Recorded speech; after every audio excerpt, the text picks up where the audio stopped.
ಆತ್ಮೀಯ ಶಿಕ್ಷಕರೇ, ಅಂಜು ಸಕಲೇಶ್ಪುರ ಯೂಟ್ಯೂಬ್ ಚಾನಲ್ಗೆ ಸ್ವಾಗತ. ಈ ಒಂದು ವಿಡಿಯೋದಲ್ಲಿ ನಾನು ಮನೆಪಟ್ಟಿ ಬ್ಲಾಕ್ನ ಲೇಔಟ್ ಮ್ಯಾಪನ್ನು ಯಾವ ರೀತಿ ತಯಾರು ಮಾಡಬೇಕು ಅನ್ನೋದ್ರ ಬಗ್ಗೆ ತಿಳಿಸ್ಕೊಡ್ತೀವಿ. ಈಗ ಏನು ಮೊದಲನೇ ಹಂತದಲ್ಲಿ ನಾವು ಮನೆಪಟ್ಟಿಯನ್ನು ತಯಾರು ಮಾಡ್ತೀವಿ.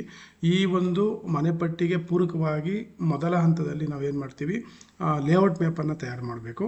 ಈ ಲೇಔಟ್ ಮ್ಯಾಪನ್ನು ತಯಾರು ಮಾಡಬೇಕಾದ್ರೆ ಯಾವ ಕ್ರಮಗಳನ್ನ ಅನುಸರಿಸಬೇಕು ಅನ್ನೋದ್ರ ಬಗ್ಗೆ ಈ ವಿಡಿಯೋದಲ್ಲಿ ತಿಳಿಸ್ಕೊಡ್ತೀನಿ. ಈ ವಿಡಿಯೋ ಇಷ್ಟ ಆದರೆ ನಮ್ಮ ಯೂಟ್ಯೂಬ್ ಚಾನಲನ್ನು ಸಬ್ಸ್ಕ್ರೈಬ್ ಮಾಡಿ ಅಂತ ಹೇಳ್ತಾ ಪ್ರಾರಂಭವನ್ನು ಮಾಡೋಣ. ಈಗ ಏನು ಭಾರತ ಜನಗಣತಿ 2027 ಏಪ್ರಿಲ್ 16ರಿಂದ ಮೇ 15ರವರೆಗೆ 1 ತಿಂಗಳ ಕಾಲ ನಡೆಯುತ್ತೆ. ಈ ಒಂದು ಏನು ಜನಗಣತಿ ಕಾರ್ಯ ಇದೆ, ಇದಕ್ಕೆ ನಮ್ಮ ಶಿಕ್ಷಕರನ್ನು ನಿಯೋಜನೆ ಮಾಡಿದ್ದಾರೆ. ಇದರಲ್ಲಿ ಮೊದಲ 3 ದಿನ ಅಂದರೆ ಏಪ್ರಿಲ್ 16, 17, 18 3 ದಿನ ಫಸ್ಟು ನೀವು ಮಾಡಬೇಕಾಗಿರೋಂಥದ್ದು ನಿಮ್ಮ ಬ್ಲಾಕ್ನ ಲೇಔಟ್ ಮ್ಯಾಪನ್ನು ತಯಾರು ಮಾಡಬೇಕಾಗುತ್ತೆ. ಆ ಮ್ಯಾಪನ್ನು ತಯಾರು ಮಾಡಬೇಕಾದ್ರೆ ಯಾವ ಕ್ರಮಗಳನ್ನ ಅನುಸರಿಸೋದು ಅನ್ನೋದ್ರ ಬಗ್ಗೆ ಇಲ್ಲಿ ನಾನು ತೋರಿಸ್ತಾ ಹೋಗ್ತೀನಿ. ಮೊದಲನೇದು, ನೀವು ತಯಾರು ಮಾಡುವಂತಹ ಮ್ಯಾಪು ಫ್ರೀ ಹ್ಯಾಂಡ್ ಸ್ಕೆಚ್ ಆಗಿರಬೇಕು. ಅಂತಂದರೆ ಕೈಯಲ್ಲಿ ಬರೆದಿರುವಂತಹ ಒಂದು ಏನು ಇದಾಗಿರ್ತದೆ, ಮ್ಯಾಪ್ ಆಗಿರ್ತದೆ. ಇದರಲ್ಲಿ ಯಾವುದೇ ಸ್ಕೇಲನ್ನು ಅಂದರೆ ಅಳತೆಯನ್ನು ನಾವು ಯೂಸ್ ಮಾಡೋದಿಲ್ಲ. ಸ್ಕೇಲು ಮತ್ತು ಏನು ಇದನ್ನು ಬಳಸ್ಕೊಂಡು ನೇರವಾಗಿ ರೇಖೆಗಳನ್ನೇ ಹಾಕಬೇಕು, ಈ ಥರದ್ದೇನಿಲ್ಲ. ನಿಮಗೆ ಏನು ಕೈಯನ್ನು ಫ್ರೀಯಾಗಿ ಬಿಟ್ಟು ನೀವು ಗೆರೆಗಳನ್ನು ಹಾಕಬೇಕಾಗುತ್ತೆ. ಹಾಕಿ ಒಂದು ಮ್ಯಾಪನ್ನು ತಯಾರು ಮಾಡಬೇಕು.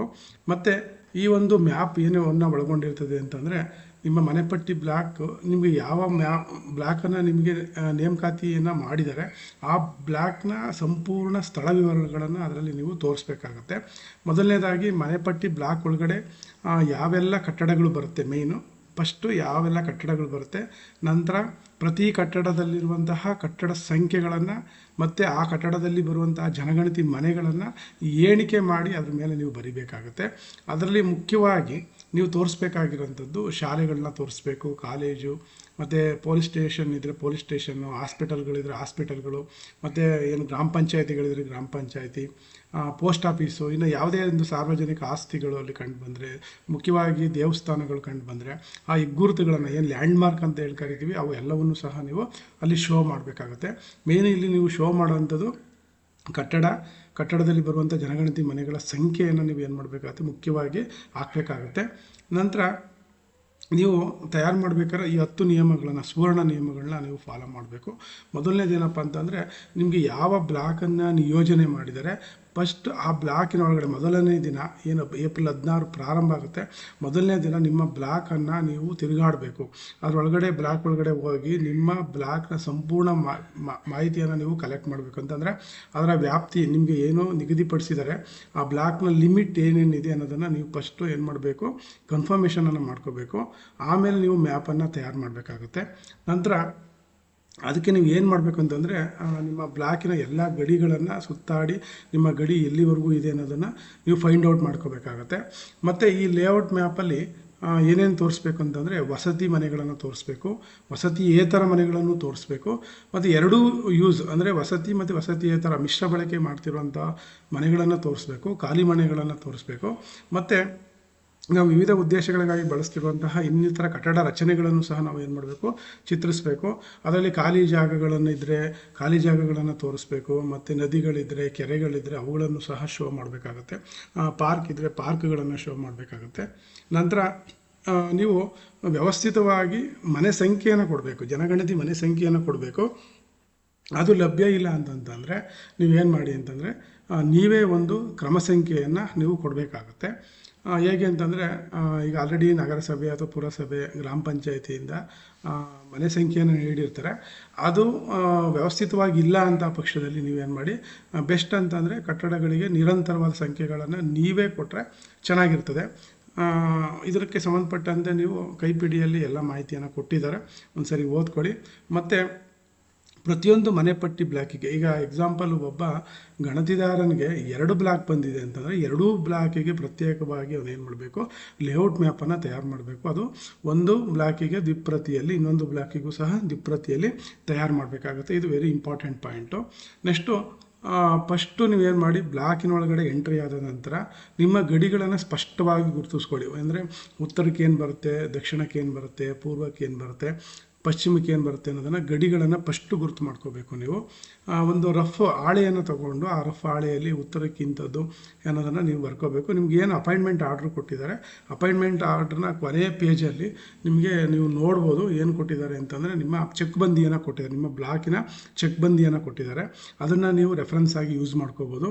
ಮತ್ತು ಮನೆಪಟ್ಟಿಯಿಂದ ಯಾವುದೇ ಭಾಗ ಅಂದರೆ ಯಾವುದೇ ಒಂದು ಮನೆ ಆಗಿರ್ಬೋದು, ಯಾವುದೇ ಒಂದು ಭಾಗ ಆಗಿರ್ಬಾರ್ದು, ಅದು ಬಿಟ್ಟು ಹೋಗೋದ ರೀತಿಯಲ್ಲಿ ನೀವು ಏನು ಮಾಡಬೇಕು, ನೀವು ಆ ಒಂದು ಮ್ಯಾಪನ್ನು ರಚನೆ ಮಾಡಬೇಕಾಗತ್ತೆ.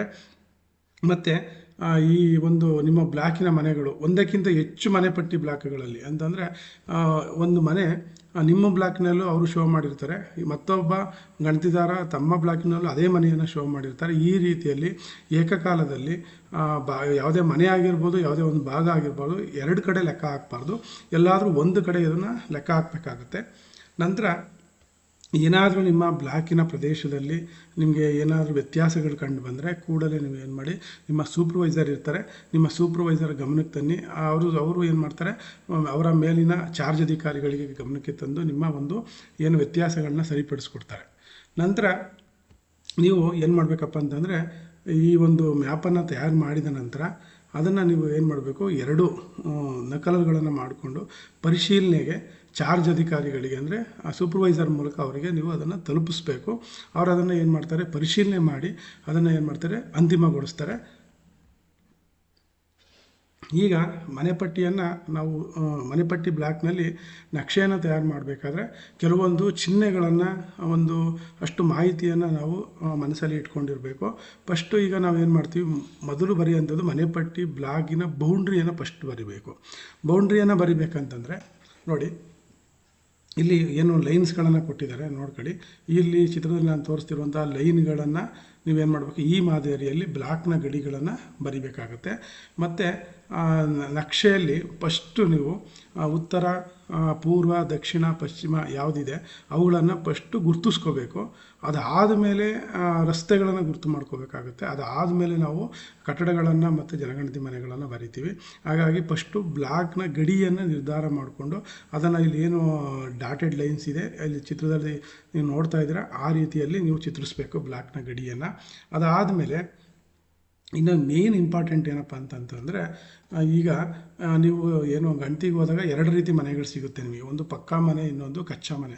ಪಕ್ಕಾ ಅಂತಂದರೆ ತುಂಬ ಉತ್ತಮವಾಗಿ ಒಳ್ಳೆ ಮೇಲ್ಛಾವಣಿ, ಶೀಟಿಂದಿರ್ಬೋದು ಮತ್ತು ಹಂಚಿಂದಿರ್ಬೋದು ಅಥವಾ RCC ಇರ್ಬೋದು, ಅದು ಪಕ್ಕಾ ಮನೆ ಅಂತ ಅನಿಸ್ಕೊಳ್ಳುತ್ತೆ. ಈಗ ಗುಡಿಸಲು ಇರುತ್ತೆ, ಮೇಲ್ಗಡೆ ಗರಿ ಹೊದಿಕೆ ಇರುತ್ತೆ, ಈ ರೀತಿ ಇದ್ದರೆ ಅದನ್ನು ಮಣ್ಣಿನಿಂದ, ಗೋಡೆಗಳು ಮಣ್ಣಿನಿಂದ ನಿರ್ಮಾಣ ಆಗಿರ್ತವೆ.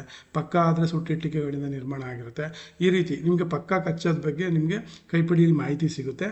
ಈ ರೀತಿ ನೀವು ಪಕ್ಕಾ ಕಚ್ಚಾ ಮನೆಗಳನ್ನು ಬರಿಬೇಕಾದ್ರೆ ಮ್ಯಾಪಲ್ಲಿ ಏನು ಮಾಡಬೇಕಂತಂದರೆ, ಪಕ್ಕಾ ಮನೆಗಳಿಗೆ ಚೌಕವನ್ನು ಹಾಕಬೇಕು, ಕಚ್ಚಾ ಮನೆಗಳಿಗೆ ತ್ರಿಭುಜ ಮಾರ್ಕನ್ನು ಹಾಕಬೇಕು. ಅಂದರೆ ನೀವು ಮ್ಯಾಪ್ನಲ್ಲಿ ಈಗ ತ್ರಿಭುಜ ಮಾರ್ಕ್ ಇದೆ ಅಂದರೆ ಅದು ಕಚ್ಚಾ ಮನೆ ಆಗಿರ್ತದೆ. ನಂತರ ವಾಸೇತರ ಆದರೆ, ಈಗ ಪಕ್ಕಾ ಅದು ಬಟ್ ವಾಸೇತರ ಆಗಿರ್ತದೆ, ಆಗ ಏನು ಮಾಡಬೇಕು ಅಂತಂತಂದರೆ ಈ ಚೌಕದ ಒಳಗಡೆ ಅಡ್ಡಗೆರೆಗಳನ್ನ ಹಾಕಬೇಕಾಗತ್ತೆ. ಅದೇ ಕಚ್ಚಾ ಮನೆ ಆಗಿರ್ತದೆ, ಅದು ವಾಸೇತರ ಆಗಿರ್ತದೆ, ಆಗ ತ್ರಿಭುಜದ ಒಳಗಡೆ ನಾವು ಏನು ಮಾಡಬೇಕಾಗುತ್ತೆ, ಅಡ್ಡಗೆರೆಗಳನ್ನು ಹಾಕಬೇಕಾಗುತ್ತೆ. ಈ ರೀತಿಯಲ್ಲಿ ನೀವು ಮ್ಯಾಪ್ನಲ್ಲಿ ಈ ಕಚ್ಚಾ ಮನೆಗಳನ್ನು, ಪಕ್ಕಾ ಮನೆಗಳನ್ನು ಮತ್ತು ವಾಸೇತರ ಮನೆಗಳನ್ನು ಈ ರೀತಿ ಗುರುತು ಮಾಡಬೇಕಾಗುತ್ತೆ. ನಂತರ ಈ ಪಕ್ಕಾ ರಸ್ತೆಗಳು ಕಂಡು ಬಂದರೆ ನೋಡಿ, ಈ ರೀತಿ ಲೈನ್ಗಳನ್ನು ಬರಿಬೇಕಾಗುತ್ತೆ, 2 ಪ್ಯಾರಲಲ್ ಲೈನ್ಸ್ಗಳನ್ನ ಬರಿಬೇಕಾಗುತ್ತೆ. ಕಚ್ಚಾ ರಸ್ತೆ ಬಂದರೆ 2 ಪ್ಯಾರಲಲ್ ಲೈನ್ಸ್ಗಳೇ ಇರುತ್ತೆ, ಬಟ್ ಡಾಟೆಡ್ ಲೈನ್ಸ್ಗಳಿರ್ತದೆ, ಮಧ್ಯದಲ್ಲಿ ಗ್ಯಾಪ್ ಇದೆ. ಈ ರೀತಿ ಕಚ್ಚಾ ರಸ್ತೆಗಳನ್ನು ಬರಿಬೇಕಾಗುತ್ತೆ. ಏನಾದರೂ ಕಾಲು ದಾರಿ ಇದ್ದರೆ ಅದನ್ನು ಬರೀ ಒಂದು ಸಿಂಗಲ್ ಡಾಟೆಡ್ ಲೈನ್ಸಲ್ಲಿ ಬರಿಬೇಕಾಗುತ್ತೆ. ಇನ್ನು ರೈಲ್ವೆ ಲೈನ್ಗಳೇನಾದರೂ ಬಂದರೆ ಈ ರೀತಿ ನಾವು ಏನು ಮಾಡ್ತೀವಿ, ಒಂದು ಉದ್ದಗೆರೆ ಮೇಲೆ ಅಡ್ಡಡ್ಡ ಗೆರೆಗಳನ್ನು ನಾವು ಹಾಕ್ತಾ ಹೋಗ್ತೀವಿ. ಇದು ರೈಲ್ವೆ ಲೈನ್ಗಳನ್ನು ಬರೆಯುವಂಥ ವಿಧಾನ. ನೆಕ್ಸ್ಟ್ ಏನು ಮಾಡ್ತೀವಿ ಅಂತಂದರೆ, ನಿಮಗೆ ಕೊಟ್ಟಿರುವಂಥ ಮ್ಯಾಪಲ್ಲಿ ಇದರೆಲ್ಲ ನಿಮಗೆ ಮಾಹಿತಿ ಸೈಡಲ್ಲಿ ಕೊಟ್ಟಿದ್ದಾರೆ. ಒಂದು ಸರಿ ನೀವು ಇದನ್ನು ನೋಡಿದ್ರೆ ನಿಮಗೆ ನೆನಪಿರ್ತದೆ. ನದಿಗಳನ್ನು ಬರೆಯೋದಕ್ಕೆ ಈ ರೀತಿ ಚಿತ್ರವನ್ನು ಕೊಟ್ಟಿದ್ದಾರೆ, ಕಾಲುವೆಗಳನ್ನು ಬರೆಯೋದಕ್ಕೆ ಚಿತ್ರವನ್ನು ಕೊಟ್ಟಿದ್ದಾರೆ, ಕೆರೆ ಬರೆಯೋದಕ್ಕೆ ಈ ರೀತಿ ಬೌಂಡ್ರಿಯನ್ನು ಹಾಕ್ಕೊಂಡು ಒಳಗಡೆ ಡಾಟ್ಸನ್ನು ಹಾಕ್ತೀವಿ. ಇನ್ನು ಬಾವಿ, ಕೊಳಾಯಿ, ಕೈ ಪಂಪನ್ನು ನೋಡಿ ಈ ರೀತಿ ಚಿತ್ರಿಸ್ಬೇಕು. ಇನ್ನು ದೇವಾಲಯಗಳು ಬಂದಾಗ ಮೇಲ್ಗಡೆ ಲೋಗೋಗಳಿದ್ದಾವೆ, ಆ ಲೋಗೋಗಳನ್ನು ಚಿತ್ರಿಸ್ಬೇಕು. ಇನ್ನು ಶಾಲೆ ಇದ್ದರೆ ಚೌಕ ಬರೆದು S ಹಾಕ್ತೀವಿ, ಔಷಧಾಲಯಗಳು ಬಂದರೆ D ಹಾಕ್ತೀವಿ. ಪಂಚಾಯಿತಿ ಬಂದರೆ ಪಿ ಹಾಕ್ತೀವಿ, ಪೋಸ್ಟ್ ಆಫೀಸ್ ಅಂದರೆ ಪಿ ಒ ಹಾಕ್ತೀವಿ. ಈಗ ಹಾಸ್ಪಿಟ್ಲ್ ಬಂತು ಅಂದರೆ ನಿಮ್ಮದೇ ಆದ ರೀತಿಯಲ್ಲಿ ಬಾಕ್ಸ್ ಹಾಕ್ಬಿಟ್ಟು ಒಳಗಡೆ ಎಚ್ ಅಂತ ಬರೀಬೋದು. ಈ ರೀತಿ ನೀವು ಯಾವುದೇ ಲ್ಯಾಂಡ್ ಮಾರ್ಕ್ಗಳನ್ನು ಬಿಡಬಾರ್ದು. ನೆಕ್ಸ್ಟು ನೀವು ಆ ಚಿತ್ರವನ್ನು ನೋಡಿದ ತಕ್ಷಣ ಅದು ಏನು ಇಂಡಿಕೇಟ್ ಮಾಡ್ತೀವಿ, ಎಕ್ಸಾಂಪಲ್ನ ತೋರಿಸ್ತೀನಿ ನೋಡ್ಕೊಳ್ಳಿ. ಇಲ್ಲಿ ತ್ರಿಭುಜ ಇದೆ, ಬ್ರಾಕೆಟ್ ಮೇಲೆ ಅಡ್ಡಗೆರೆಯನ್ನು ಹಾಕಿದ್ದಾರೆ, ಒಳಗಡೆ ಹಾರನ್ನು ಹಾಕಿದ್ದಾರೆ. ಇದರ ಅರ್ಥ ಏನಪ್ಪ ಅಂತಂದರೆ, ಈಗ ತ್ರಿಭುಜ ಇದೆ ಅಂದ ತಕ್ಷಣ ಇದು ಕಚ್ಚಾ ಮನೆ ಆಗಿರ್ತದೆ ಮೇಯ್ನು. ಅದ್ರ ಜೊತೆಗೆ ಅಡ್ಡಗೆರೆ ಇರೋದ್ರಿಂದ ಇದು ವಾಸಿಯೇತರ ಆಗಿರ್ತದೆ. ಮತ್ತು ಇದು ಕಟ್ಟಡ ಸಂಖ್ಯೆ 6 ಆಗಿರ್ತದೆ. ಕಟ್ಟಡ ಸಂಖ್ಯೆ 6 ಆಗಿರುತ್ತೆ. ಇಲ್ಲಿ ಒಂದು ಜನಗಣತಿ ಮನೆ ಇದೆ ಅಂತ ಅರ್ಥವನ್ನು ಕೊಡುತ್ತೆ. ಅದೇ ರೀತಿ ನೋಡಿ, ಇಲ್ಲಿ ಚೌಕ ಇದೆ, ಒಳಗಡೆ 9 ಇದೆ, ಮತ್ತು ಬ್ರಾಕೆಟಲ್ಲಿ 2 ಇದೆ. ಇದರ ಅರ್ಥ ಏನಪ್ಪ ಅಂತಂದರೆ 9ನೇ ಕಟ್ಟಡ, ಬ್ರಾಕೆಟಲ್ಲಿರೋದು 2 ಜನಗಣತಿ ಮನೆಗಳು, ಜೊತೆಗೆ ಇದು ಚೌಕ ಆಗಿರೋದ್ರಿಂದ ಇದು ಏನಾಗಿರ್ತದೆ, ಪಕ್ಕಾ ಮನೆ ಆಗಿರ್ತದೆ, ಜೊತೆಗೆ ವಾಸದ ಮನೆ ಆಗಿರ್ತದೆ. ಅಡ್ಡಗೆರೆ ಹಾಕಿಲ್ಲ, ಹಾಗಾಗಿ ಇದು ವಾಸದ ಮನೆ ಆಗಿರ್ತದೆ. ಅದೇ ರೀತಿ ನೋಡಿ, ಇಲ್ಲಿ ಚೌಕದೊಳಗಡೆ 10 ಇದೆ. ಇದರ ಅರ್ಥ ಏನಪ್ಪ ಅಂತಂದರೆ ಇದು ಪಕ್ಕನೇ, ಬಟ್ ವಾಸೇತರ ಆಗಿದೆ, ಅಡ್ಡಗೆರೆ ಇದೆ, ಮತ್ತು ಕಟ್ಟಡ ಸಂಖ್ಯೆ 10 ಇರ್ತದೆ, ಮತ್ತು ಜನಗಣತಿ ಮನೆ 1 ಇರ್ತದೆ. ಯಾಕೆಂದರೆ ಇಲ್ಲಿ ಒಂದು ಜನಗಣತಿ ಮನೆ ಬಂದಾಗ ಬ್ರಾಕೆಟಲ್ಲಿ ಬರೆಯಲ್ಲ, ಒಂದಕ್ಕಿಂತ ಹೆಚ್ಚು ಜನಗಣತಿ ಮನೆ ಬಂದಾಗ ಬ್ರಾಕೆಟ್ ಒಳಗಡೆ ಬರಿತೀವಿ. ನೆಕ್ಸ್ಟು ಇಲ್ಲಿ ತ್ರಿಭುಜ ಇದೆ ಅಂದ ತಕ್ಷಣ ಕಚ್ಚಾ, ಅಡ್ಡಗೆರೆ ಹಾಕಿಲ್ಲ ಅಂದರೆ ವಾಸ, 15ನೇ ಕಟ್ಟಡ 3 ಜನಗಣತಿ ಮನೆ ಇದೆ ಅನ್ನೋದನ್ನು ಈ ರೀತಿ ಇಂಡಿಕೇಶನ್ ಮಾಡುತ್ತೆ. ಇದು ನಿಮಗೆ ಅರ್ಥ ಆಯಿತು ಅಂತ ಅಂದ್ಕೊಳ್ತೀನಿ. ನೆಕ್ಸ್ಟ್ ಏನು ಮಾಡಬೇಕಪ್ಪ ಅಂತಂದರೆ, ಈಗ ನಾವು ಮ್ಯಾಪನ್ನು ಸಿದ್ಧಪಡಿಸೋಕ್ಕಿಂತ ಮುಂಚೆ ನೀವು ಏನು ಮಾಡ್ತೀರ, ನಿಮಗೆ ಒಂದು ಆರ್ಡ್ರ್ ಕಾಪಿಯನ್ನು ಕೊಡ್ತಾರೆ, ನೇಮಕಾತಿ ಆದೇಶವನ್ನು ಕೊಟ್ಟಿರ್ತಾರೆ. ಅದರಲ್ಲಿ ಉಲ್ಲೇಖ ಮಾಡಿರ್ತಾರೆ. ಈಗ ಆಲ್ರೆಡಿ ನಾನು ಹೇಳಿದೆ, ಚೆಕ್ ಬಂದಿಯನ್ನು ಕೊಟ್ಟಿದ್ದಾರೆ, ಎಲ್ಲ ಸ್ಥಳ ವಿವರಗಳನ್ನು ಕೊಟ್ಟಿರ್ತಾರೆ. ಅದನ್ನು ಒಮ್ಮೆ ನೀವು ಏನು ಮಾಡಬೇಕು, ಪರಿಶೀಲನೆ ಮಾಡಬೇಕಾಗುತ್ತೆ. ನಂತರ ನಿಮಗೆ ಏನು ಮನೆಪಟ್ಟಿ ಆಯ್ಕೆ ಆ್ಯಪನ್ನು ಕೊಟ್ಟಿರ್ತಾರೆ, ಆ ಲಿಂಕನ್ನು ಬಳಸ್ಕೊಂಡು ನೀವು ಏನು ಮಾಡಬೇಕು ಅಂತಂದರೆ, ಅಲ್ಲಿ ಅಂದರೆ ನಿಮಗೆ ಏನು ಜನಗಣತಿ HLO ಆ್ಯಪ್ ಇದೆ, ಆ್ಯಪಿನ ಒಳಗಡೆ ಲಾಗಿನ್ ಆದಮೇಲೆ ನಿಮಗೆ ಅಲ್ಲಿ ಬ್ಲಾಕಿನ ಮ್ಯಾಪ್ ಬರುತ್ತೆ. ನಿಮಗೆ ಏನು ಆ್ಯಪನ್ನು ಕೊಡ್ತಾರೆ, ಆ ಆ್ಯಪಲ್ಲಿ ನಿಮಗೆ ಒಂದು ಆಪ್ಷನ್ ಇರ್ತದೆ. ಆ ಆ್ಯಪಲ್ಲಿ ನೀವು ಏನು ಮಾಡ್ಬೋದು ಅಂದರೆ, PDF ಪ್ರತಿಯಲ್ಲಿ ಮನೆಪಟ್ಟಿ ಬ್ಲಾಕ್ನ ಮ್ಯಾಪನ್ನು ನೀವು ಡೌನ್ಲೋಡ್ ಮಾಡ್ಕೋಬೋದು. ಆ ಮ್ಯಾಪನ್ನು ನೀವು ನೋಡ್ಕೊಂಡ್ರೆ ನಿಮಗೆ ಒಂದು ಬೌಂಡ್ರಿ ಲೈನ್ ಸಿಗುತ್ತೆ, ಯೆಲ್ಲೋ ಕಲರ್ ಬೌಂಡ್ರಿ ಲೈನ್ ಸಿಗುತ್ತೆ. ಅದನ್ನು ಇಟ್ಕೊಂಡು ನೀವೇನು ಮಾಡ್ಬೋದು, ನಿಮ್ಮ ಮ್ಯಾಪಿನ ಬೌಂಡ್ರಿಯನ್ನು ನೀವು ಚಿತ್ರಿಸ್ಕೋಬೋದು. ಜಸ್ಟ್ ಫಾರ್ ರೆಫರೆನ್ಸ್ ಅಷ್ಟೇ ಅದನ್ನು ಬಳಸ್ಕೋಬೋದು ನೀವು. ನೆಕ್ಸ್ಟ್ ಏನು ಮಾಡಬೇಕು ಅಂತಂದರೆ, ಮೇಲ್ವಿಚಾರಕರೊಂದಿಗೆ ನಿಮಗೆ ಏನು ನಿಯೋಜನೆ ಮಾಡಿದ್ದಾರೆ ಆ ಮನೆಪಟ್ಟಿ ಬ್ಲಾಕ್ ಪ್ರದೇಶಗಳಿಗೆ ಭೇಟಿ ಕೊಡಬೇಕು, ಮತ್ತು ನಿಖರವಾದಂಥ ಗಡಿಯನ್ನು ಅರ್ಥ ಮಾಡಿಕೊಂಡು ಮನೆ ಪಟ್ಟಿ ಬ್ಲಾಕ್ನ ಒಳಗಡೆ ಒಂದು ರೌಂಡು ಸುತ್ತ ಹಾಕಬೇಕಾಗುತ್ತೆ. ನೆಕ್ಸ್ಟು ಮೇಯ್ನು ನೀವು ಕೈಪಿಡಿಯನ್ನು ಚೆನ್ನಾಗಿ ಓದ್ಕೋಬೇಕಾಗುತ್ತೆ. ನಂತರ ಲೇಔಟ್ ಮ್ಯಾಪ್ಗಳನ್ನ ಬರಿಬೇಕಾದ್ರೆ ನಿಮಗೆ ಹಾಳೆಯನ್ನು ಒದಗಿಸ್ತಾರೆ, ಆ ಹಾಳೆಯಲ್ಲಿ ಮಾತ್ರ ಬರಿಬೇಕು, ಬೇರೆ ಹಾಳೆಯಲ್ಲಿ ಬರೆಯಬಾರ್ದು. ಮತ್ತು ಮನೆಪಟ್ಟಿ ಬ್ಲಾಕ್ನ ಪ್ರದೇಶದಲ್ಲಿ ಲಭ್ಯವಿರುವಂತಹ ಕಟ್ಟಡ ಸಂಖ್ಯೆ ಅನುಕ್ರಮವನ್ನು ಅರ್ಥ ಮಾಡ್ಕೊಳ್ಳಿ ಅಂತ ಹೇಳಿದರೆ, ಈಗ ಆಲ್ರೆಡಿ ನಾನು ಇದನ್ನು ಹೇಳಿದೆ. ಅಲ್ಲಿ ಈಗ ಅನುಕ್ರಮ ಸಂಖ್ಯೆಗಳಿಲ್ಲ ಅಂದರೆ ನೀವೇ ಅನುಕ್ರಮ ಸಂಖ್ಯೆಗಳನ್ನು, ಕಟ್ಟಡ ಸಂಖ್ಯೆಗಳನ್ನು ನೀವೇ ಕೊಡಿ, ಏನು ತೊಂದರೆ ಇಲ್ಲ. ಏನು ಈಗ ಮ್ಯಾಪ್ ತಯಾರು ಮಾಡ್ತೀರಾ, ಅದಕ್ಕೆ ನೀವು ಅನುಸರಿಸಬೇಕಾದಂಥ 5 ಕ್ರಮಗಳು, 5 ಕ್ರಮಗಳಲ್ಲಿ 5 ಕ್ರಮಗಳಿಲ್ಲ, ಜಾಸ್ತಿ ಇದೆ. ಇದರಲ್ಲಿ 5 ಹಂತಗಳನ್ನು ಫಸ್ಟು 3 ದಿನದಲ್ಲಿ ಮುಗಿಸ್ಬೇಕು, ಇನ್ನು 6ನೇದು 7ನೇದು ನಂತರ ಮುಗಿಸ್ಕೋಬೇಕು. ಮೊದಲ 5 ಹಂತಗಳು ಯಾವುದಪ್ಪ ಅಂತಂದರೆ, ಮನೆಪಟ್ಟಿ ಬ್ಲಾಕ್ ಮ್ಯಾಪನ್ನು ಫಸ್ಟು ನೀವು ಅರ್ಥ ಮಾಡ್ಕೋಬೇಕು. ಹೇಗೆ ಅಂತಂತಂದರೆ ಇಲ್ಲಿ ತೋರಿಸ್ತೀನಿ. ನೀವು ಮನೆಪಟ್ಟಿ ಬ್ಲಾಕ್ ಪ್ರದೇಶದ ಒಟ್ಟಾರೆ ವಿನ್ಯಾಸವನ್ನು ಅರ್ಥ ಮಾಡ್ಕೊಳ್ಳೋದಕ್ಕೆ ನೀವು ಫಸ್ಟು ಆ್ಯಪ್ನಿಂದ ನಿಮ್ಮ ಮ್ಯಾಪನ್ನು ಡೌನ್ಲೋಡ್ ಮಾಡ್ಕೋಬೇಕು. ಡೌನ್ಲೋಡ್ ಮಾಡಿಕೊಂಡು ಅದನ್ನು ಪರಿಶೀಲನೆ ಮಾಡಬೇಕು. ಅದರಲ್ಲಿ ಉತ್ತರ ಭಾಗ ಏನು ಬರುತ್ತೆ ಅದನ್ನು ಯಾವಾಗಲೂ ಮೇಲ್ಭಾಗದಲ್ಲಿ ಇರುವಂತೆ ಚಿತ್ರಿಸ್ಕೋಬೇಕು. ಆ ರೀತಿ ನೀವು ಅದನ್ನು ಮ್ಯಾಪನ್ನು ಇಟ್ಕೊಂಡು ನೀವು ಪರಿಶೀಲನೆಯನ್ನು ಮಾಡಬೇಕಾಗತ್ತೆ.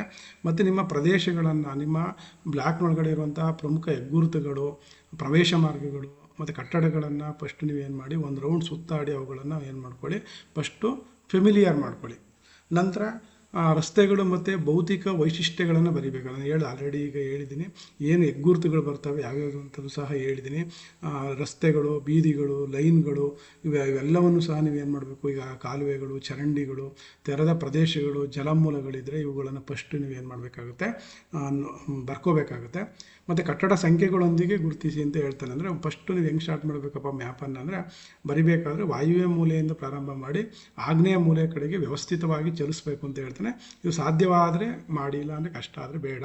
ಎಲ್ಲ ಕಟ್ಟಡಗಳನ್ನು ಅವುಗಳ ಪ್ರಕಾರ ಮತ್ತು ಬಳಕೆಗೆ ಅನುಗುಣವಾಗಿ, ಅಂದರೆ ಪಕ್ಕಾ, ಕಚ್ಚಾ, ವಸತಿ ವಾಸೇತರ ಈ ರೀತಿ ಮ್ಯಾಪ್ನಲ್ಲಿ ಗುರುತಿಸ್ಬೇಕಾಗುತ್ತೆ. ಫಸ್ಟು ಮನೆಪಟ್ಟಿ ಬ್ಲಾಕ್ ಪ್ರದೇಶವನ್ನು ಗುರುತಿಸೋದಕ್ಕೆ ಪತ್ತೆ ಹಚ್ಚೋದಕ್ಕೆ ನೀವೇನು ಮಾಡಬೇಕು ಅಂತಂದರೆ ಶಾಲೆಗಳು, ಉದ್ಯಾನವನಗಳು, ಪೂಜಾ ಸ್ಥಳಗಳನ್ನು, ಕೆಲಸದ ಸ್ಥಳಗಳನ್ನು, ಇಂಥ ಹೆಗ್ಗುರುತುಗಳನ್ನು ಫಸ್ಟು ಬರ್ಕೊಳ್ಳಿ. ನಂತರ ಮೇಲ್ವಿಚಾರಕರೊಂದಿಗೆ ಒಂದು ಸಮಯ ಮತ್ತೆ ಏನು ಮಾಡಿ ಕ್ರಾಸ್ ವೆರಿಫಿಕೇಷನನ್ನು ಮಾಡ್ಕೊಳ್ಳಿ. ಅವ್ರು ಏನಾದರೂ ಸಜೆಷನ್ಸ್ ಕೊಡ್ತಾರೆ, ಏನಾದರೂ ಆಡಪ್ ಮಾಡೋದಿದ್ರೆ ಆಡಪ್ಪನ್ನು ಮಾಡ್ಕೊಳ್ಳಿ. ನಂತರ ಅದನ್ನು ಏನು ಮಾಡಬೇಕು, ಮೇಲ್ವಿಚಾರಕರೊಂದಿಗೆ ಸಂವಾದ ಮಾಡಿದ ನಂತರ ಅದನ್ನು ನೀವು ಅಂತಿಮಗೊಳಿಸಬೇಕಾಗುತ್ತೆ. ಅದನ್ನು ದ್ವಿಪ್ರತಿಯಲ್ಲಿ ತಯಾರು ಮಾಡಿ ಚಾರ್ಜ್ ಅಧಿಕಾರಿಗಳಿಗೆ ಹಸ್ತಾಂತರವನ್ನು ಮಾಡಬೇಕಾಗುತ್ತೆ. ಇದು ಒಟ್ಟು 8 ಹಂತಗಳಿದ್ದಾವೆ. ಆ 8 ಹಂತಗಳಲ್ಲಿ ಮೊದಲ 5 ಹಂತಗಳನ್ನು ಮೊದಲ 3 ದಿನದಲ್ಲಿ ಮಾಡಬೇಕು. ನಿಮಗೆ ಏನು HLO ಆ್ಯಪ್ ಬರುತ್ತೆ, ಆ್ಯಪಲ್ಲಿ ನಿಮಗೆ ನೋಡಿ ಇಲ್ಲಿ ತೋರಿಸ್ತಾ ಇದ್ದಾರೆ, HLO ಮೊಬೈಲ್ ಆ್ಯಪಲ್ಲಿ ನಿಮಗೆ HLB ಮ್ಯಾಪ್ಸ್ ಅಂತ ಬರುತ್ತೆ. ಮನೆಪಟ್ಟಿ ಬ್ಲಾಕಿನ ಮ್ಯಾಪ್ಗಳಂತ ಹೇಳಿ ಬರುತ್ತೆ. ಆ ಮ್ಯಾಪನ್ನು ನೀವು ಡೌನ್ಲೋಡ್ ಮಾಡ್ಕೊಂಡ್ರೆ ಈ ರೀತಿ ಒಂದು ಮ್ಯಾಪ್ ಬರುತ್ತೆ. ಇದು ಸ್ಯಾಟಲೈಟ್ ವ್ಯೂವಲ್ಲಿ ತೆಗೆದಿರುವಂತಹ ಇದು ಮ್ಯಾಪ್ ಆಗಿರ್ತದೆ. ಇದರಲ್ಲೆಲ್ಲ ಡೀಟೇಲ್ಸ್ ಇರ್ತದೆ. ಏನೇನಿರ್ತದೆ ಮ್ಯಾಪ್ ಒಳಗೆ, ಈ ಕಡೆ ರಾಜ್ಯ ಇರುತ್ತೆ, ಆಮೇಲೆ ಆ ರಾಜ್ಯದ ಕೋಡ್ ಇರ್ತದೆ, ಮತ್ತು ಜಿಲ್ಲೆಯ ಕೋಡ್ ಇರ್ತದೆ, ಮತ್ತು ಏನಾದರೂ ಉಪಜಿಲ್ಲೆ ಮತ್ತು ಕೋಡ್ ಇರ್ತದೆ, ಮತ್ತು ತಾಲೂಕು ಇರ್ತದೆ, ತಾಲೂಕಿನ ಕೋಡು, ವಾರ್ಡ್ ನಂಬರು ಮತ್ತು ಬ್ಲಾಕ್ ನಂಬರ್ ಇರ್ತದೆ. ಇವೆಲ್ಲವನ್ನು ಸಹ ನೀವು ಇಲ್ಲಿ ಪ್ರಿಂಟ್ ಬಂದಿರ್ತದೆ. ನಿಮಗೆ ಕೊಟ್ಟಿರೋ ಮ್ಯಾಪ್ನಲ್ಲಿ ಇವುಗಳನ್ನು ನೋಡಿಕೊಂಡು ಇಲ್ಲಿ ಬರೀಬೇಕಾಗುತ್ತೆ. ಇದು ಮೇಯ್ನು ವಿವರಗಳು, ಸೆನ್ಸಸ್ನಾಗೆ ಸಂಬಂಧಪಟ್ಟಂಥ ವಿವರಗಳಿರ್ತದೆ. ಅದಾದಮೇಲೆ ಇಲ್ಲಿ ಕೆಳಗಡೆ ಸಂಕೇತಗಳು ಬರುತ್ತೆ, ತೋರಿಸ್ತೀನಿ ನೆಕ್ಸ್ಟು. ನೋಡಿ, ಈ ಥರ ಮ್ಯಾಪ್ ಈ ರೀತಿ ಖಾಲಿ ಹಾಳೆ ಈ ರೀತಿ ಇರ್ತದೆ. ಫಸ್ಟು ಈ ಒಂದು ಮಾಹಿತಿಯನ್ನು ಬರ್ಕೊಂಡು ನಂತರ ಈ ಚಿಹ್ನೆಗಳನ್ನು ಒಮ್ಮೆ ಅರ್ಥ ಮಾಡ್ಕೊಳ್ಳಿ. ಕೆಳಗಡೆ ದೃಢೀಕರಣ ಇರುತ್ತೆ, ಒಂದು ಗಣತಿದಾರ ದೃಢೀಕರಣ ಮಾಡಬೇಕಾಗುತ್ತೆ, ಕೆಳಗಡೆ ಸೂಪರ್ವೈಸರ್ಸ್ಗಳು ದೃಢೀಕರಣ ಮಾಡಬೇಕಾಗುತ್ತೆ. ಈ ಕಡೆ ಮ್ಯಾಪ್ ಇರ್ತದೆ ನೋಡಿ, ಈ ಥರ ನೋಡಿ, ನಿಮ್ಮ ಸ್ಥಳ ವಿವರಗಳಿರ್ತದೆ ಒಂದನೇದು, ಎರಡನೇಲಿ ಚಿಹ್ನೆಗಳಿರ್ತದೆ, ಮೂರನೇದು ಸಹಿಗಳಿರ್ತದೆ, ನಾಲ್ಕನೇದು ಮ್ಯಾಪನ್ನು ಬರಿಬೇಕು. ಉತ್ತರ ಯಾವಾಗಲೂ ಮೇಲ್ಮುಖವಾಗಿರಬೇಕು ನೋಡಿ, ಉತ್ತರ ಮೇಲೆ, ದಕ್ಷಿಣ ಕೆಳಗಡೆ, ಈ ರೀತಿ ಪಶ್ಚಿಮ ಮತ್ತು ಪೂರ್ವವನ್ನು ಗುರುತಿಸ್ಕೋಬೇಕಾಗುತ್ತೆ. ಉಪದಿಕ್ಕುಗಳು ಬೇಕಂದರೆ ಗುರುತಿಸ್ಕೊಳ್ಳಿ. ನೀವು ಎಲ್ಲಿಂದ ಸ್ಟಾರ್ಟ್ ಮಾಡ್ತೀರಾ ಆರಂಭಿಕ ಬಿಂದುವನ್ನು, ಸ್ಟಾರ್ಟಿಂಗ್ ಪಾಯಿಂಟನ್ನು ಗುರುತಿಸ್ಕೊಳ್ಳಿ. ಅದಾದಮೇಲೆ ಎಲ್ಲಿಗೆ ಎಂಡ್ ಮಾಡ್ತೀರಾ ಅಲ್ಲಿಗೆ ಅಂತ್ಯ ಬಿಂದುವನ್ನು ಗುರುತಿಸ್ಕೊಳ್ಳಿ. ನೋಡಿ, ಈ ರೀತಿ ವಾಯುವ್ಯ, ಈಶಾನ್ಯ ಮತ್ತು ನೈಋತ್ಯಕ್ಕೆ ಬಂದು ಮತ್ತು ಆಗ್ನೇಯದಲ್ಲಿ ಎಂಡ್ ಮಾಡಬೇಕು ಅಂತ ಹೇಳ್ತಾರೆ. ನೋಡಿ, ಈ ರೀತಿ ನಿಮ್ಮ ಮ್ಯಾಪನ್ನು ಬರಿಬೇಕಾಗುತ್ತೆ. ಅಂದರೆ ಇಲ್ಲಿಂದ ಆರಂಭಿಕ ಬಿಂದು ವಾಯುವ್ಯದಲ್ಲಿರಬೇಕು, ಅದು ಅಂತ್ಯ ಆಗ್ನೇಯ ದಿಕ್ಕಿನಲ್ಲಿರಬೇಕು ಅಂತ ಹೇಳ್ತಾರೆ. ನೆಕ್ಸ್ಟು ಮತ್ತೆ ನೋಡಿ, ನಿಮ್ಮ ಮನೆಪಟ್ಟಿ ಬ್ಲಾಕ್ನ ಗಡಿಯನ್ನು ಫಸ್ಟು ಬರ್ಕೋಬೇಕು. ನೋಡಿ, ಈ ಥರ ನಿಮ್ಮ ಬೌಂಡ್ರಿ ಎಲ್ಲಿ ನಿಮಗೆ ಉಲ್ಲೇಖ ಎಲ್ಲಿ ಸಿಗುತ್ತೆ ಅಂತ ಹೇಳಿದೆ, ನೀವು HLO ಆ್ಯಪ್ನಲ್ಲಿ ಡೌನ್ಲೋಡ್ ಮಾಡೋ ಮ್ಯಾಪ್ನಲ್ಲಿ ನಿಮಗೆ ಬೌಂಡ್ರಿ ಸಿಕ್ಬಿಡುತ್ತೆ. ಈ ರೀತಿ ಬೌಂಡ್ರಿಯನ್ನು ಬರ್ಕೋಬೇಕಾಗುತ್ತೆ. ಅದಾದ ನಂತರ ಬೌಂಡ್ರಿ ಗುರುತಿಸಿದ ನಂತರ ಅದನ್ನು ಒಂದು ರೀತಿ ಬ್ಲಾಕ್ನ ಗಡಿ ಒಳಭಾಗದಲ್ಲಿ ಯಾವ್ಯಾವ ರಸ್ತೆಗಳು ಬರುತ್ತೆ, ಮುಖ್ಯ ರಸ್ತೆಗಳು ಬರುತ್ತೆ ಮತ್ತು ಅಡ್ಡ ರಸ್ತೆಗಳು ಯಾವ್ದು ಬರುತ್ತೆ ಅಂಥವುಗಳನ್ನ ಫಸ್ಟು ನೋಡಿ ಈ ರೀತಿ ಗುರುತಿಸ್ಕೋಬೇಕು. ಈಗ ನದಿ ಮೂಲಗಳಿದ್ದರೆ ನದಿಗಳು, ನೋಡಿ ಕೆರೆ ಬರೆದಿದ್ದಾರೆ, ಇವೆಲ್ಲವನ್ನು ಫಸ್ಟು ಗುರುತಿಸ್ಕೋಬೇಕು. ರೋಡ್ಗಳನ್ನ ಗುರುತಿಸ್ಕೋಬೇಕು. ಮತ್ತು ನಿಮ್ಮ ಅಕ್ಕಪಕ್ಕ, ನಿಮ್ಮ ಬ್ಲಾಕಿನ ಅಕ್ಕಪಕ್ಕದಲ್ಲಿರುವ ಬ್ಲಾಕ್ಗಳು ಮತ್ತು ಹಳ್ಳಿಗಳಿದ್ದರೆ ಹಳ್ಳಿಗಳನ್ನು ನಿಮಗೆ ಅವುಗಳನ್ನು ಹೆಸರುಗಳನ್ನು ಕೊಡಬೇಕಾಗುತ್ತೆ. ಪಕ್ಕದಲ್ಲಿ ಯಾವುದೋ ಒಂದು ಹಳ್ಳಿ ಇರುತ್ತೆ, ಹಳ್ಳಿ ಹೆಸರು ಕೊಡಬೇಕು. ಏನೋ ಒಂದು NH ಆಯ್ದೋಗಿರುತ್ತೆ, ಅದರ ಒಂದು NH ಸಂಖ್ಯೆಯನ್ನು ಬರ್ಕೋಬೇಕು. ಮತ್ತು ಮ್ಯಾಪ್ ಇದೆ, ಇದನ್ನು ಬ್ಲಾಕಿನ ಪಕ್ಕ ಇನ್ನೊಂದು ಬ್ಲಾಕ್ ಇದೆ, ಆ ಬ್ಲಾಕಿಗೆ ನಿಮ್ಮದು 208 ಇದ್ದರೆ ಈ ಕಡೆ 207 ಇರುತ್ತೆ, ಈ ಕಡೆ 203 ಇರುತ್ತೆ. ಆ ಬ್ಲಾಕ್ನ ನಂಬರ್ಗಳನ್ನು ಬರ್ಕೊಳ್ಳಿ. ಅದಾದ ನಂತರ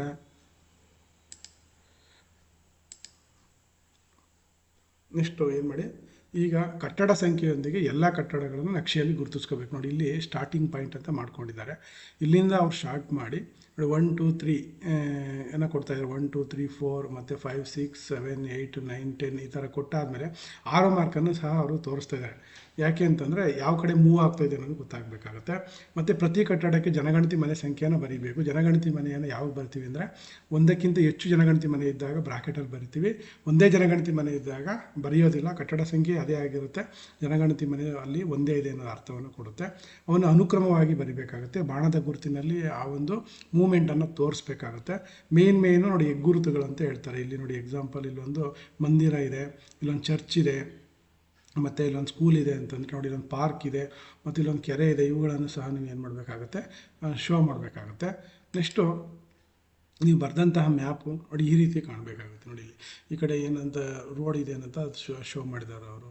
ಇಲ್ಲಿ ಯಾವುದೋ ಒಂದು ಹಳ್ಳಿ ಇದೆ ಶೋ ಮಾಡಿದ್ದಾರೆ. ನೋಡಿ, ಇಲ್ಲೊಂದು HLB ಬ್ಲಾಕ್ ಇಲ್ಲೊಂದಿದೆ, ಇಲ್ಲೊಂದು HLB ಬ್ಲಾಕ್ ಇದೆ. ನೋಡಿ, ಇದನ್ನೆಲ್ಲದನ್ನು ಸಹ ಅವ್ರು ಏನು ಮಾಡಿದ್ದಾರೆ, ಈ ಮ್ಯಾಪಲ್ಲಿ ಶೋ ಮಾಡಿದ್ದಾರೆ. ಈ ರೀತಿ ನಿಮ್ಮ ಮ್ಯಾಪ್ ಇರಬೇಕು. ಕೊನೆಯಲ್ಲಿ ನೋಡಿ, ಸೂಪರ್ವೈಸರ್ ಎನ್ಯುಮಿನೇಟರ್ ಸೈನು ಮತ್ತು ಡೇಟು ಮತ್ತು ಸೂಪರ್ವೈಸರ್ ಸೈನು, ಅವ್ರ ಡೇಟು ಈ ರೀತಿ ಇರಬೇಕಾಗುತ್ತೆ. ಈ ರೀತಿ ಮ್ಯಾಪನ್ನು ತಯಾರು ಮಾಡಿ ದ್ವಿಪ್ರತಿಯಲ್ಲಿ ಏನು ಮಾಡಬೇಕಾಗುತ್ತೆ, ನಿಮ್ಮ ಸೂಪರ್ವೈಸರ್ ಕಡೆ ಕೊಟ್ಟು ಅದನ್ನು ಚಾರ್ಜ್ ಅಧಿಕಾರಿಗಳಿಗೆ ತಲುಪಿಸುವಂಥ ಕೆಲಸವನ್ನು ಮಾಡಬೇಕಾಗುತ್ತೆ. ಈ ರೀತಿ ನಿಮ್ಮ ಮ್ಯಾಪನ್ನು ಸಿದ್ಧಪಡಿಸ್ಕೊಳ್ಳಿ ಅಂತ ಹೇಳ್ತಾ ಧನ್ಯವಾದ.